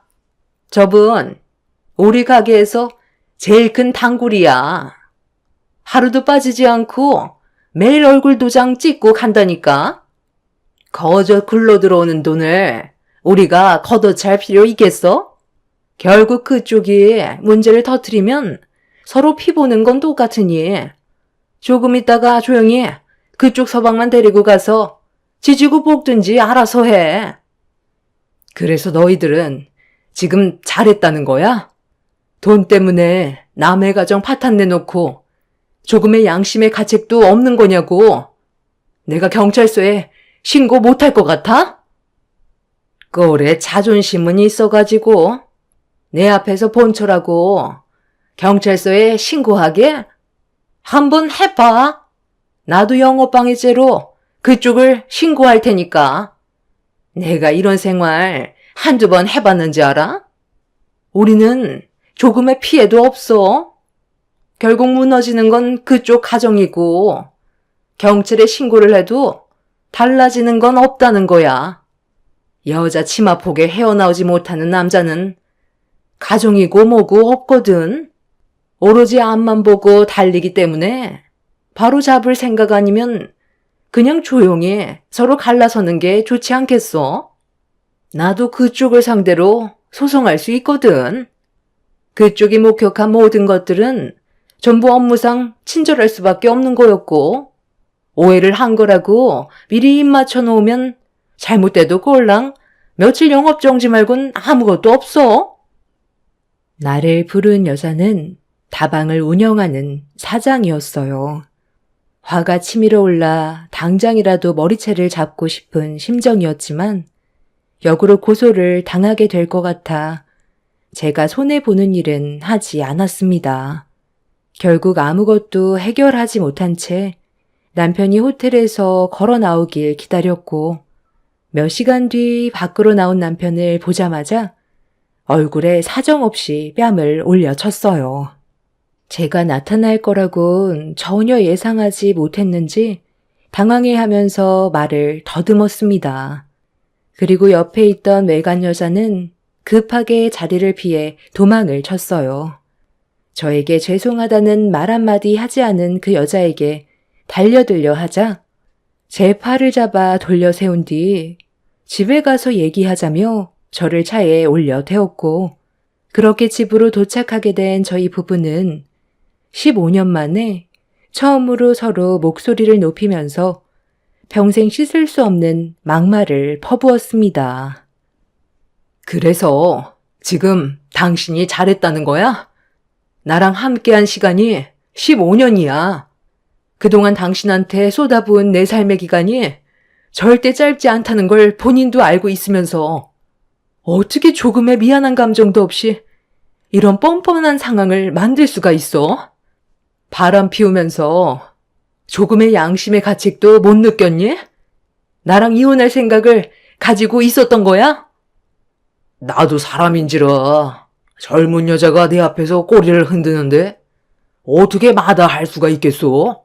그리고 혜주는 내 말이면 무조건 따르기 때문에 스트레스 받을 필요도 없어. 무뚝뚝하고 애교라고는 전혀 찾아볼 수 없는 당신과는 하늘과 땅 차이지. 나 처음에는 다방이 새로 오픈을 했길래 실내를 어떻게 꾸며놨는지 궁금해서 잠깐 들어가 봤었거든. 그런데 내가 들어서자마자 바로 다가와선 반갑게 맞아주는데 이런 대우를 받아본 적이 없었던 터라 너무 새롭게 다가왔었어. 그리고 처음 혜주를 만난 날부터 지금까지 하루라도 안 보면 못 살 것 같아서 매일같이 얼굴 도장 찍었던 거야. 당신과는 비교 자체가 안 돼. 이 또한 일의 연장선이기 때문에 스트레스를 풀어야 다음날 일하는데 또 즐겁게 시간을 보낼 수가 있다고. 나랑 이혼하겠다면 말리고 싶은 생각은 없지만 그래도 함께 살아온 세월이 있는데 그냥 이대로 물 흘러가듯 지내면 안 되는 거야? 당신도 하고 싶은 대로 하면서 살면 되잖아. 나는 뭐든 이해해 줄 수 있어. 지금 그걸 말이라고 하는 거야? 언제부터였어? 아까 호텔에 함께 들어갔던 그 여자랑 얼마나 오랜 기간 만났던 거냐고. 1년은 지났니? 6개월 됐어. 당신이 나랑 이혼하겠다고 하면 나는 조금도 고민하지 않고 도장 찍을 준비가 되어 있어. 우리 혜주랑 평생 함께 살 생각이거든. 15년 동안 서로 의지하며 믿고 살아온 세월은 아무런 의미가 없었어요. 남편의 마음에 새로 자리를 잡은 여자에게 모든 걸 빼앗기게 되었고, 제가 할 수 있는 거라곤 이혼 말고는 답이 없었습니다. 남편은 충격을 받아 주저앉은 채로 오열을 하고 있는 저에게 어떠한 말도 해주지 않았고, 더 이상 할 말이 없다면서 이혼을 하던 아니면 그냥 살던 저보고 알아서 하라며 집 밖으로 나가 버렸어요. 이미 마음이 떠나가 버린 사람을 붙잡아봤자 소용이 없다는 걸 온몸으로 느끼고 있었기 때문에 남편의 뒷모습만 바라볼 수밖에 없었습니다. 그날 정말 많은 눈물을 쏟아내었고 제정신이 아니었던 저는 다음날 정상적인 생활을 할 수가 없었어요. 정신적 충격이 너무 컸었는지 몸살이 나게 되었는데도 시부모님이 집에 들어오시니까 자동으로 몸이 일으켜지더군요. 시부모님은 제 얼굴을 보자마자 단번에 무슨 일이 있었는지 알게 되셨고 눈물을 흘리면서 앞으로 어떻게 살아가야 할지 모르겠다며 한탄을 하자 시모가 저를 안아주셨어요. 결혼 이후 저를 딸처럼 대해주셨던 시모는 괴로워하는 모습을 보곤 같이 눈물을 흘려주셨고 시부는 분노를 감추지 못하셨습니다. 그날은 마을회관에서 잔치가 있던 터라 동네 분들이 음식을 만들기 위해 한자리에 모이게 되는 날이었는데 시부모님께선 제정신이 아닌 저는 쉬는 게 좋을 것 같다고 하셨지만 집안에 처박혀서 눈물만 흘리고 있는 것도 좋은 방법은 아니었기 때문에 조금이라도 움직이는 게 좋을 것 같아 시부모님과 마을회관을 함께 가게 되었어요. 이미 다른 분들께선 정신없이 음식 준비에 한창이셨고 저도 그 틈에 껴서 40도 불볕에 전 부치는 일을 도와드리고 있었는데 마을회관 안에서 낯이 익은 목소리가 제 귀에 들려왔어요. 그리고 저를 부르는 목소리에 고개를 돌리는 순간 또 한 번 엄청난 충격을 받게 되었습니다. 에어컨 바람이 너무 차서 냉방병 걸릴까봐 잠깐 밖에 나왔는데 당신 전 부치고 있었네. 오늘 안 올 줄 알았는데 역시 당신은 이 정도로 충격받지는 않는구나. 혜주야, 이 사람이 전화나는 기가 막히게 붙이거든. 저번에 나한테 육전 좋아한다고 했었지? 우리 혜주, 오늘 맛있는 음식 많이 있으니까 배 터지게 먹고 가면 되겠다. 우리 혜주, 육전도 해줄 수 있지?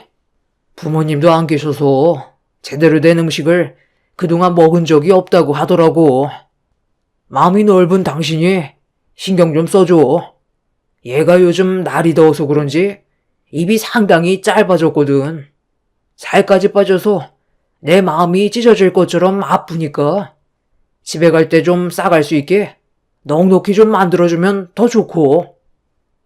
남편이 제 옆에 상간녀를 데리고 와선 그 여자가 좋아하는 육전도 함께 해달라는 말을 꺼내자마자 제가 들고 있던 뒤집개로 상간녀의 뺨을 올려쳤고 이미 이성을 잃어버린 상태였던 저는 뒤집개로 남편의 뺨도 올려버렸습니다.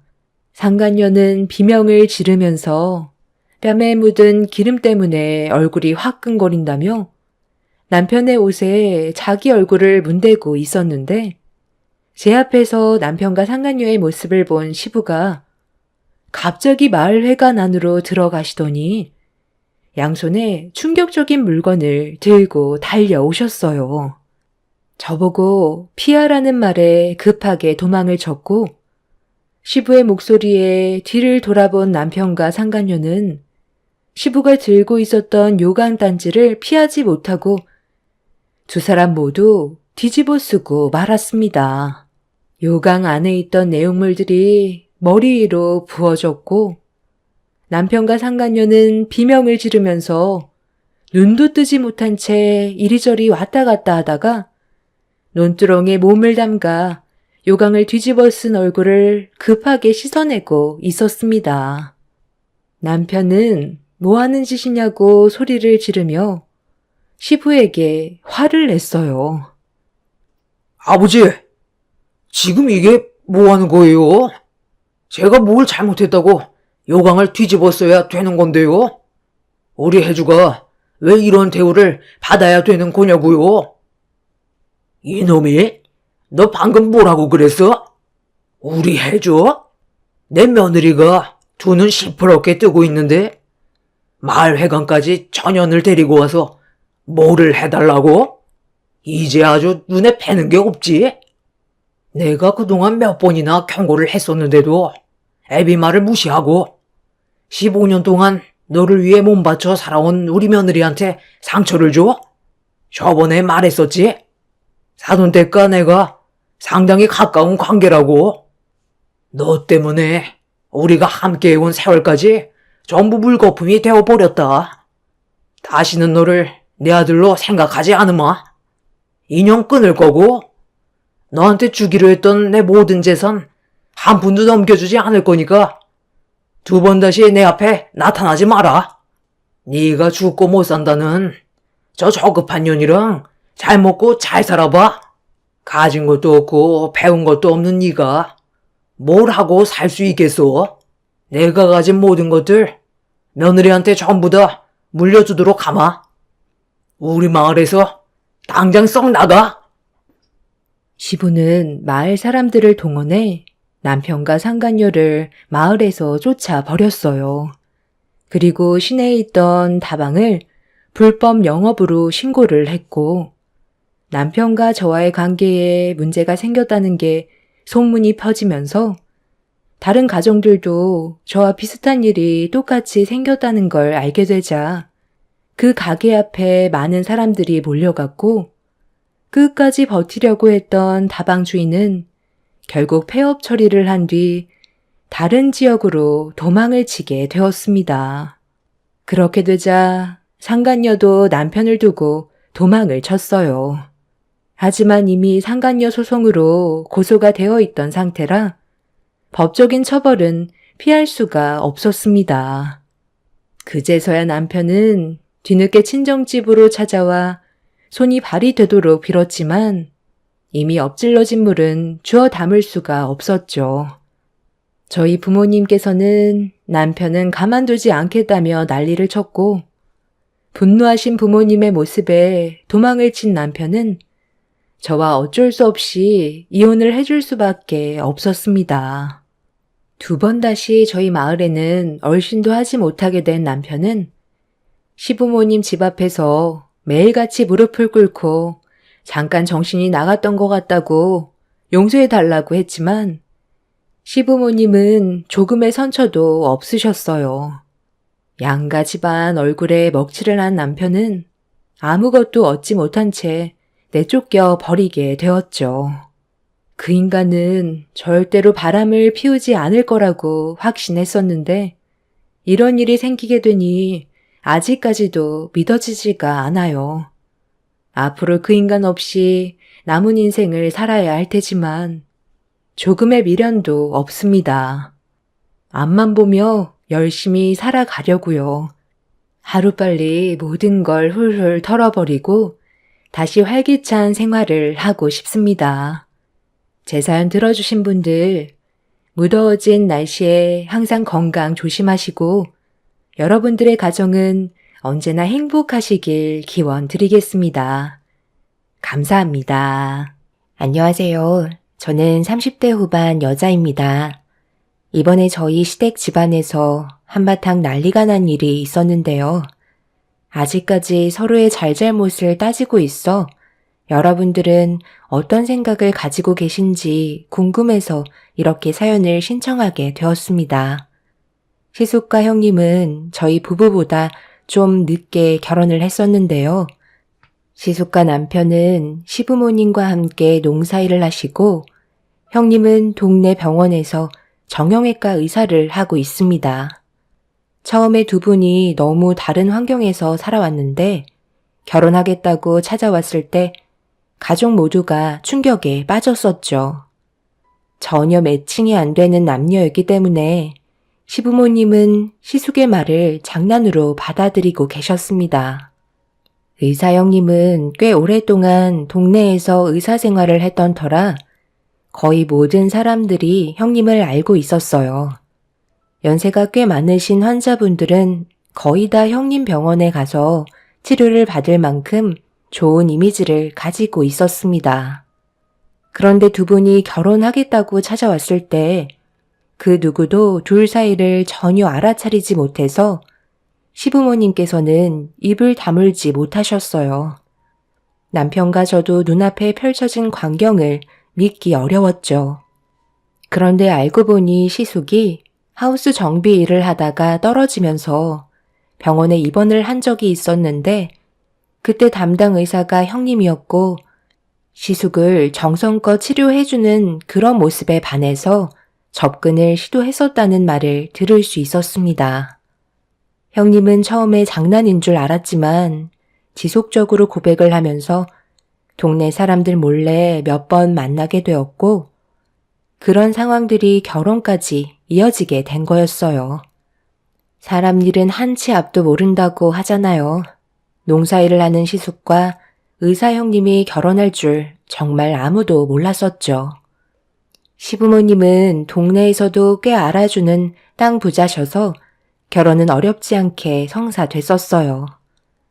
시부가 재력은 의사 형님의 부모님께 인정받을 수 있을 만큼 무시할 수 없는 많은 재산을 가지고 계셨습니다.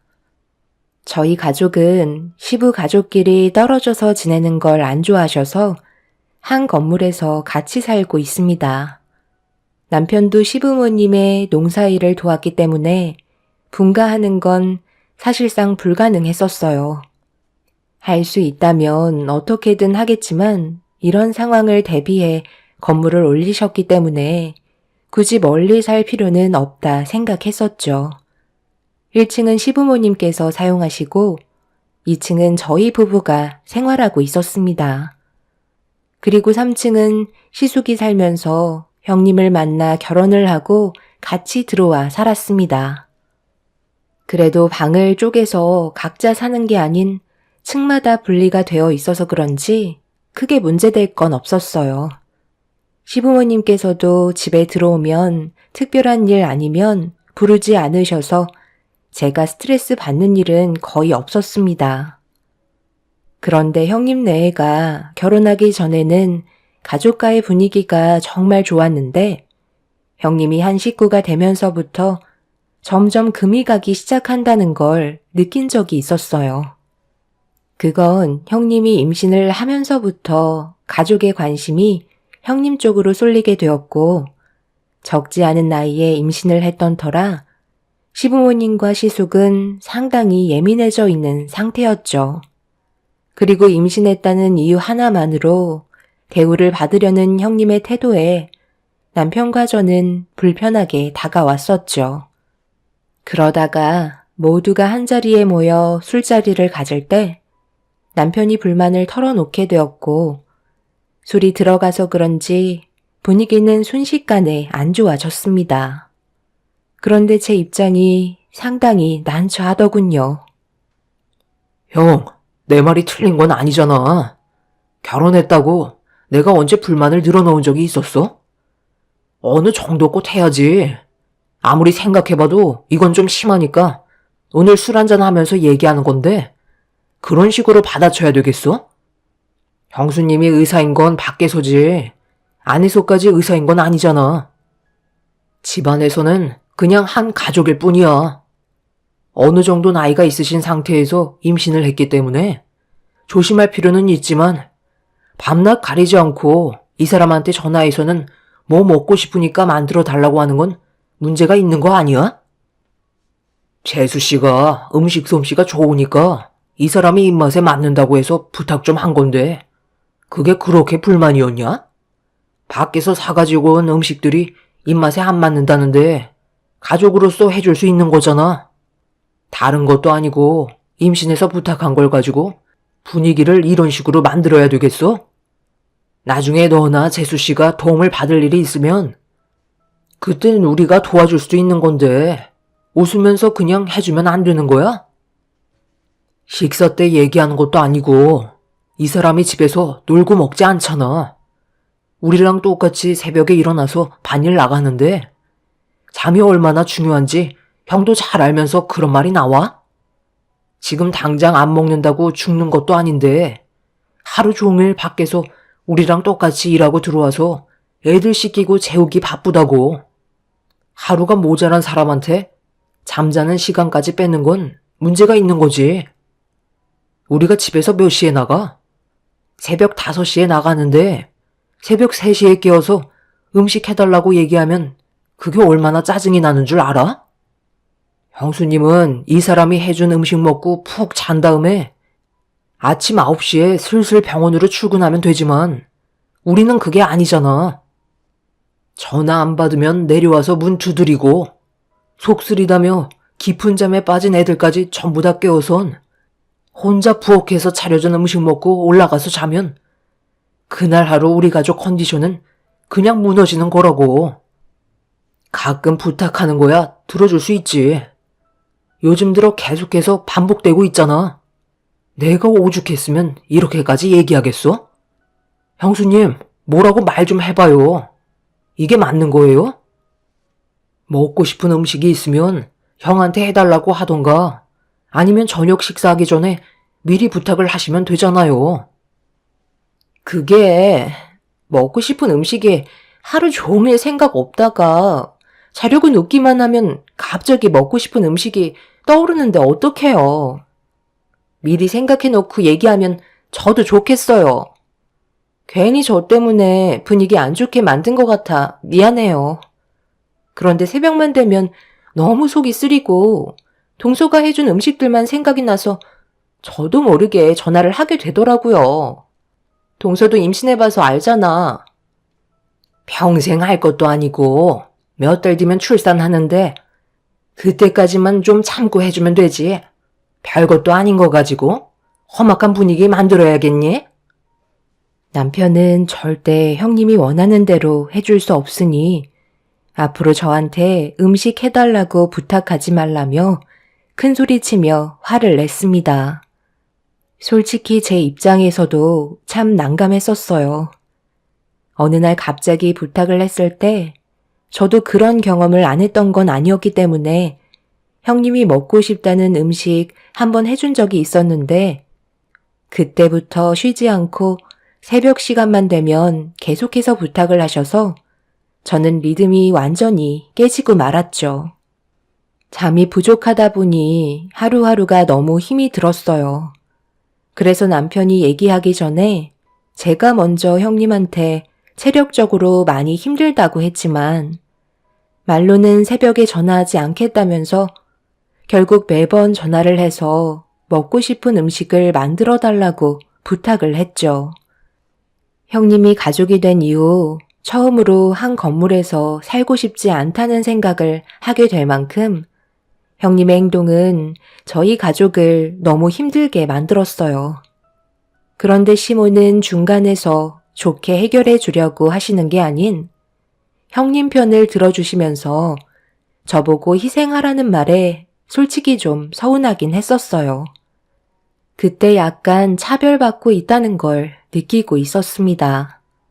저는 아무것도 없이 남편과 일찍 결혼해서 시부모님 농사일을 도왔던 반면 형님은 의사라는 직업을 가지고 있었기 때문에 시모는 저보다 형님을 더 생각하고 계셨어요. 결국 서로의 다른 의견 차이가 안 좋은 감정을 가져오게 만들었고 가족 간의 금은 점점 더 크게 벌어지고 말았네요. 결국 계속되는 냉전은 좀처럼 좋아지지 않았고 밭일을 하면서도 서로 얼굴을 붉히면서 일을 하게 되자 시부가 더는 두고 볼 수 없으셨는지 저녁에 모두를 한자리에 모아놓고 화를 내셨습니다. 너희들 언제까지 이럴 작정이야? 한두 살 먹은 나이도 아니고 알아서 잘 해결하겠거니 했는데 어떻게 된 게 날이 가면 갈수록 점점 더 심해지는 거야? 오늘 밖에서 이럴 때 너희들이 다투는 바람에 끝내야 될 일도 마무리 못하고 일에 지장까지 주면서 지내는 게 맞는 거야? 어떻게 된 게 적당히가 없어? 너희들 인연 끊을 거 아니면 이제 그만들 해라. 한 번만 더 내 눈앞에서 얼굴 붉히면서 싸우면 너희들 전부 다 내쫓을 거니까 그런 줄 알아. 그리고 큰 며느리는 앞으로 작은 며느리한테 음식 해달라고 새벽에 깨우면 아무리 임신을 한 몸이라도 좋은 말 나가지 않을 테니 행동 똑바로 하고. 아버님, 저 너무 서운해요. 제가 원해서 그런 것도 아니고 뱃속에 있는 아버님 손자가 먹고 싶다고 하는 거잖아요. 동서처럼 손녀딸 안겨드리는 게 아닌 장손이 태어나는 거라고요. 그럼 이 정도는 이해해 주실 수 있는 거 아닌가요? 형님의 뱃속에 아들이라는 걸 알게 되면서부터 형님의 행동은 더욱더 심해졌어요. 장손을 임신했다는 이유 하나만으로 많은 대우를 받고 싶어 했습니다. 그리고 시모도 그토록 바라시던 손자를 보게 되셔서 형님의 무리한 요구에도 시모는 무조건 들어주셨어요.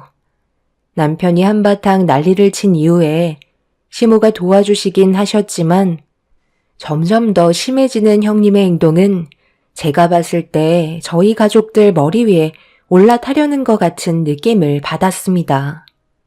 이런 상황들이 반복이 되니 시부가 지켜보시다가 더는 안 되겠다고 생각하셨는지 형님에게 따끔하게 한마디 하셨고 결국 목소리가 높아지면서 형님은 서운하다며 눈물을 쏟아내고 말았습니다. 그렇게 되자 시숙이 시부와 마찰이 일어나게 되었고 시모는 형님을 감싸고 돌며 눈물을 흘리고 있는 형님을 진정시키기 위해 자리를 피해 방으로 들어갔습니다. 도대체 어디서부터 잘못된 건지 모르겠더라고요. 시부는 저희 부부 편이었고 시모는 형님 내외 편이었습니다. 가족들 간의 편이 갈라지니 모든 일상이 불편했었어요. 서로가 한마디 말도 없이 묵묵히 할 일만 하면서 지내게 되었는데 왜 이렇게 살아야 하는지 도저히 이해할 수가 없었습니다. 그렇게 지속되는 냉전 속에 형님은 아이를 출산하게 되었고 모든 상황이 다시 제자리를 찾을 줄 알았는데 그건 제 착각이었죠. 아이를 출산하면서부터 감당하기 힘들 정도로 엄청난 일들이 계속해서 밀려왔어요. 형님이 출산을 한 이후 아이는 전적으로 제가 돌보게 되는 상황이 되어버렸던 거죠. 형님은 병원으로 출근을 해야 했기 때문에 아이를 돌봐주는 건 집안일하는 저에게 돌아오게 되었고, 옆에서 시모가 도와주시긴 했지만 거의 모든 건 제가 전적으로 할 수밖에 없었습니다. 형님은 유축기로 모유를 저장해두면 나머진 전부 제 몫이었어요. 형님이 퇴근하면 당연히 아이는 형님 품으로 돌아갔지만 그것도 얼마 못 갔습니다. 늦은 새벽에 갑자기 초인종이 울리면서 또 다시 안 좋은 일들이 펼쳐지자 시부모님께서도 위층으로 올라오셔서는 시숙과 남편이 싸우는 걸 말리기 시작했어요. 임신했을 때는 음식 가지고 힘들게 하더니 이제는 출산했다고 사람 피를 말려? 도대체 이럴 거면 애는 왜 낳은 거야? 너희 형수가 요즘 잠 한숨 못 자서 병원 일 하는 게 힘들다는데 어쩌겠냐. 너랑 재수 씨가 좀 도와주면 좋잖아. 병원 일이 얼마나 중요한지 너도 잘 알잖아. 환자 수술도 잡혀 있는데 큰 실수라도 하면 어쩌려고. 새벽마다 아이가 깨서 잠을 못 자니까 도와달라는 건데 그게 그렇게 잘못된 거야? 우리 집안의 장손인데 이 정도는 당연하게 해줄 수 있다고 생각하는데? 아주버님, 그건 아니죠. 저희가 애들이 없는 것도 아니고 방에서 잘 자고 있는데 아이 때문에 깨면 그것도 문제 아닌가요? 그리고 제 아이가 아니고 형님 아이인데 왜 모든 걸 저한테 맡기려 하시는 건데요? 형님 출근하시면 제가 전적으로 아이 돌보는데 이것도 정말 많이 희생하고 있는 거예요. 가족이라고 생각하니까 참고 있는 거지 남이었으면 이렇게까지 안 했죠. 동서, 내가 정말 힘들어서 그래. 하루 이틀도 아니고 30분 간격으로 깨는데 정말 죽을 것 같다니까? 원래 애는 그렇게 키우는 거다. 막내 며느리 애도 아닌데 새벽에 잠도 못 자면서 돌봐주는 건 아닌 것 같다. 이게 지금 문제를 일으킬 정도로 큰일인 거니? 자기 자식 자기가 키우는 건 당연한 건데 첫째 너는 왜 자꾸 막내 며느리한테 손을 벌리려 드는 거야? 남이 보면 막내 며느리가 집안의 큰 며느리인 줄 알겠다. 껍데기만 의사 며느리면 뭐해? 할 줄 아는 게 하나도 없고 남한테만 의지하려는데 그래가지고 병원 일은 어떻게 해나가는지 모르겠다. 이제 그만들 하고 당장 올라가도록 해. 큰 며느리가 우리 집안의 가족이 된 이후로 한 번도 두 벌 뽑고 편히 잠을 잔 적이 없네. 이럴 거면 너희들 그냥 다른 집 알아봐서 따로 사는 게 오히려 좋을 것 같다.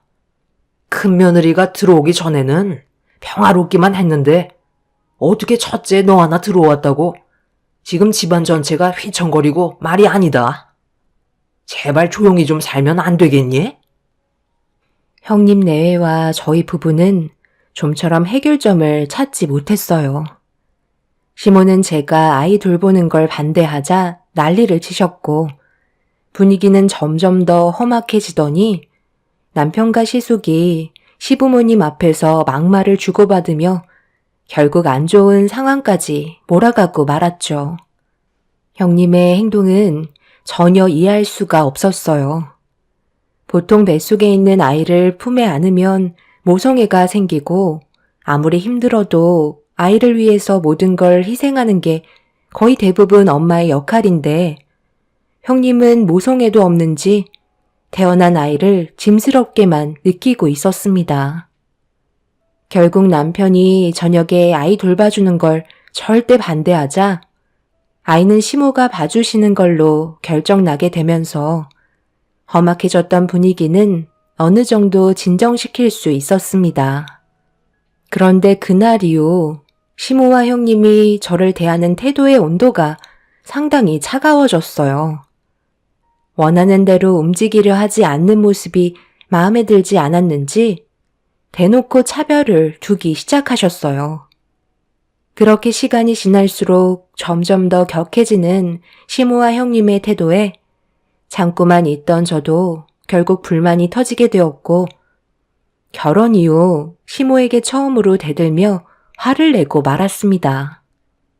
형님이 며느리로 들어온 날부터 정신적으로 너무 힘들었었는데, 시모는 그런 저를 알아주려 하시는 것보다 그동안 제가 한 게 뭐가 있냐며 막말을 거침없이 뱉으시는 행동에 남편과 결혼 이후 정말 많이 노력했던 건 아무 소용이 없다는 걸 알게 되었죠. 상처를 많이 받은 만큼 제 입에서 나오는 단어도 거침이 없었습니다. 제가 지금까지 어머니 며느리로 들어와 살면서 불평불만 늘어놓은 적 있었나요? 고생한다는 말 한마디 들어본 적 없어도 정말 열심히 살아왔었는데 어떻게 며느리로 들어온 지 몇 년도 안 된 형님한테는 온갖 사랑을 다 주시면서 차별을 하실 수 있는 거죠? 그래요. 거기까지도 이해했어요. 그런데 먹을 거 앞에서 지금 애들 보고 먹지 말라고 손등을 내려치는 건 너무한 거 아닌가요? 왜 아무 말도 하지 않으세요? 어머님, 뭐라고 말씀 좀 해보세요. 집안에 장손이 태어났으니까 이제 손녀들은 쓸모없다 이건가요?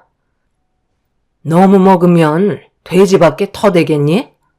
어렸을 적부터 몸매 관리에 신경을 써야 커서도 남자들한테 인기가 많은 거야. 지금 그게 애들 앞에서 할 말이에요? 이제 10살, 11살밖에 안 된 애들이 뭘 한다고 먹고 싶은 것도 못 먹게 하는 건데요. 제가 봤을 때 어머님 뭐에 씌었나 봐요. 이런 성격까지는 아니셨는데 형님이 오고 나서부터 아예 딴 사람이 된 것 같아요. 어머 동서, 지금 어머님한테 못하는 말이 없어. 의사인 내가 봐도 애들 너무 뚱뚱해서 살 좀 빼야 돼. 요즘 애들도 고혈압 오는 거 몰라? 얼마 전에 소아과 다녀왔는데 정상이라고 했는데요. 그냥 제 딸들이 꼴 보기 싫어서 그런 거 제가 모를 것 같아요? 시모와 형님과 저녁 준비를 하다가 애들이 배가 고프다는 말에 시부께 전화를 해보니 한참 뒤에나 집에 올 것 같다고 하셔서 먼저 먹으라는 말에 애들 먼저 밥 먹이고 일찍 재우려 했던 것뿐인데 그게 그렇게 마음에 안 드셨는지 애들 손등이 빨갛게 손바닥 자국이 난 걸 보고 너무 화가 치밀어 올랐어요. 그날 이후 모든 걸 따로 하게 되었고 남편도 일을 끝낸 뒤 집으로 들어와 이 사실을 알게 된 이후부터 저희가 따로 나가서 사는 게 좋을 것 같다고 결정을 내렸습니다. 시모와 형님은 눈 하나 깜빡하지 않고 서로 똘똘 뭉치셨죠. 필요할 때는 이용해놓고 원하는 거 해주지 않았다고 애들한테까지 막대하는 시모와 형님을 더 이상 상대하고 싶지 않았어요. 시부도 중간에서 많은 노력을 하셨지만 모든 게 제자리로 돌아오기에는 이미 너무 늦어버렸다는 걸 모두가 알고 있었습니다. 한 사람이 집안을 쑥대밭으로 만들 거라곤 전혀 상상하지 못했었죠. 그렇게 남편은 집을 알아봤고 멀지 않은 곳에 자리를 잡아 이사 가려고 이것저것 준비하고 있는데 시모가 저희 집으로 들어오셨어요. 그리고 저에게 개인적으로 부탁하는 게 아닌 가족 모두가 해야 되는 일이기 때문에 끝내놓고 이사를 가던지 하라며 매년 하던 김장 준비를 하라고 말씀하셨죠. 매년 시모와 김장을 했었을 때는 항상 즐거웠고 집안에 웃음이 끊이지 않았었는데 형님이 오고 나서부터 김장이 너무 싫게 다가왔었어요. 분명 제가 또 거의 다 할 것 같아 차라리 사 먹겠다며 저희 것 만들지 않겠다고 얘기하자 시모는 이미 많은 것들이 준비가 되어 있는 상태라 내년부터 김치를 사서 먹던 알아서 하라며 집으로 돌아가셨네요. 결국 어쩔 수 없이 다음 날부터 가족 모두가 모여 김장을 해야만 했는데 형님은 병원으로 출근을 해서 아이를 돌봐줄 사람이 없었어요. 시숙은 남편과 함께 배추를 나르고 있었고 시모는 재료 손질하기 바빴습니다. 원래는 저도 시모 옆에서 일손을 도와야 했지만 형님의 아이 때문에 어쩔 수 없이 제가 아이를 업고 일손을 도와야만 해서 포대기에 업고 김장을 하기 위해 준비하고 있는데 좀 전까지 정신없이 김장 재료 손질하고 있던 시모가 어디 가셨는지 보이지 않더라고요. 금방 나타나실 줄 알았는데 1시간이 지나도 오시지 않길래 전화를 걸어보니 무슨 일이 있으신지 핸드폰이 꺼져 있었어요. 그런데 그 사이 아이가 배가 많이 고픈지 칭얼거리길래 방에 들어가 보관해 두었던 모유를 먹이려는데 어디서 코 고는 소리가 들리더라고요. 설마 했는데 시모는 김장일을 저에게만 시키고 세상 모르게 자고 있었습니다. 너무 어이가 없어 시모에게 가까이 다가가 아이가 밖에서 오랜 시간 있으면 추울 것 같아 걱정된다며 자고 있던 시모를 깨우는 순간 눈을 뜨고 저를 본 시모가 갑자기 제 머리채를 잡더니 장손 다리 휘어지게 포대기에 엎고 있으면 어떡하냐고 화를 내셨습니다. 너무 갑작스럽게 일어난 돌발 상황이라 대응도 하지 못한 채 무방비로 시모에게 머리채를 뜯겼고 앞으로 엎어진 저에게서 아이를 꺼내어 안으셨어요. 바닥에 내팽겨진 저는 이게 뭐 하는 건가 싶더라고요. 그래서 2번 다시 시모 얼굴 보는 일은 없을 거라며 집 밖으로 뛰쳐나갔습니다. 하지만 시모는 저는 더 이상 필요 없다며 손자만 있으면 된다고 2번 다시 얼굴 볼 생각하지 말라며 더 크게 소리치셨어요. 너무 서러웠던 나머지 눈물을 흘리면서 밖으로 나가 혼자 있고 싶어 대문을 지나 밖으로 나갔는데 누군가 건물 앞에서 얼쩡거리고 있는 한 남자와 눈이 마주쳤어요. 무슨 할 말이 있는 것 같아 누구냐고 물어보니 형님의 이름을 말하면서 찾고 있길래 이유를 물어보는 순간 입이 다물어지지 않을 정도로 엄청난 말을 듣고 말았습니다. 전혀 생각하지 못한 말을 듣게 된 저는 급하게 제 앞에 있던 사람을 조용한 곳으로 데리고 갔어요. 그리고 처음부터 끝까지 모든 일을 전부 다 듣게 되었고 형님의 얼굴을 보고 싶다는 말에 그 사람을 데리고 병원으로 찾아갔습니다. 그런데 자리에 안 계신다는 간호사의 말에 어디 갔냐고 물어보자 옆 건물에 병원이 개원을 하고 있어서 모임을 가지는 것 같다는 말을 들을 수 있었습니다. 그렇게 남자와 함께 개원이 모임에 도착해 병원 문을 여는 순간 뒤에서 시모가 제 이름을 부르며 급하게 쫓아오고 계셨어요.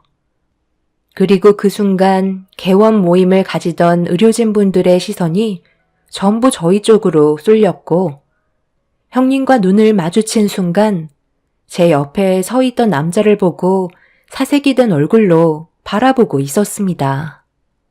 남자는 형님을 발견했는지 천천히 걸음을 옮겼고 그 모습을 본 시모가 남자를 멈춰 세우더니 갑자기 뺨에 손을 올려붙이며 당장 나가라고 소리를 지르기 시작했어요.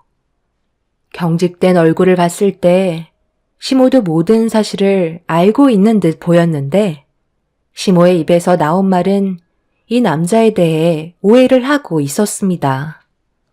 그래서 제가 시모의 팔을 잡은 뒤 강하게 밀치며 남자의 정체에 대해 전부 다 설명을 했고 결국 시집은 발칵 뒤집혔습니다. 요 며칠 계속해서 우리 집 앞을 맴돌며 큰며느리한테 접근하는 것 같길래 따끔하게 혼쭐 내줬더니만 지금 여기서 뭐 하는 짓이야? 유부녀 건드려서 좋을 거 하나 없다는 거 몰라? 경찰 부르기 전에 썩 나가지 못해? 어머님, 지금 이 상황에 대해 너무 큰 오해를 하시는 것 같은데요. 이분은 형님과 아주 오랜 시간 가깝게 지낸 분이라고요. 그리고 이분이 계속 걱정되는 마음에 아이의 존재에 대해 물어보고 싶어 찾아온 거고요. 아주버님과 결혼하기 전날 밤 단둘이 따로 만난 적이 있었나 봐요. 원래 서로 연인 사이였는데 잠깐 헤어지고 결혼한다는 청첩장을 이 남자분이 받아서 찾아온 거고, 둘이 술 한잔 걸치며 대화를 주고받다가 해선 안 될 행동까지 저지르게 됐는데, 태어난 아이의 사진을 볼 때마다 자기가 너무 닮은 것 같아 하루도 마음 편히 지낼 수가 없었대요.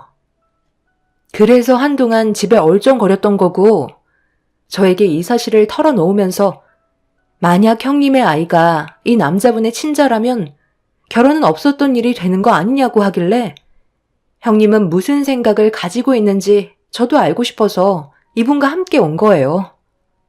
잘 알지도 못하시면서 무턱대고 이분의 얼굴에 손을 올리시면 어떡해요? 형님은 제 말이 끝나는 순간 그 자리에서 털썩 주저앉아 넋이 나간 표정을 하고 있었어요. 형님은 시숙과의 결혼 전날 전에 연인 사이였던 남자와 하룻밤을 보내게 된 거였고, 그걸 저희 가족 모두 모르고 있었던 거였죠. 그리고 뱃속에 있는 아이가 시숙의 아이가 아닌 형님의 전 연인의 아이라는 의문점을 가져오게 되었고, 시모는 말도 안 된다며 유전자 검사로 확인하길 원하셨어요. 이 사실이 온 동네에 순식간에 퍼졌고 시숙의 귀에까지 들어가게 되면서 집안은 난리가 나고 말았습니다.